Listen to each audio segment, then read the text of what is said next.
sy malala tsy vaky volo. Azontsika ny fahaleovantena tanteraka ka ny fotoana hankalazantsika azy amin'ny fomba manetriketriky eran'ny Madagasikara manontolo amin'izany andro ray toazato eo amin'ny tantarantsika izany dia natao atoato.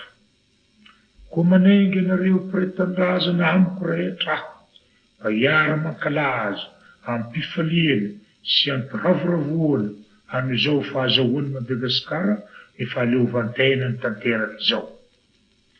Elana ny andrasantsika an'izao andro ray lehibe izao, ry Malagasy havako, koa samia mankalaza araka izay tratra ny ainy an'izao andro piravoravona izao.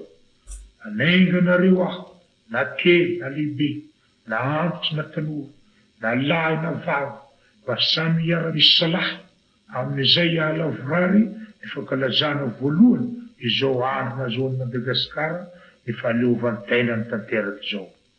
Azontsika ny fahaleovantena mitovy zo amin'ny firenena rehetra eran'izao tontolo izao isika, ary miaraka amin'ny Frantsa mandrakariva sahala amin'ny rahalahy izay hifanampy sy hifankatia na inona hitranga na inona hidona. Koa manantena aho, ry Malagasy amiko rehetra, fa iray fo sy iray saina isika ka tsy hisy intsony ny fanavakavahana fa samy ho Malagasy ray ihany ary samy ho mikiasa mba hahasoa ny tanindrazantsika malala. Mbola velona ny Madagasikara mahaleo-tena tanteraka.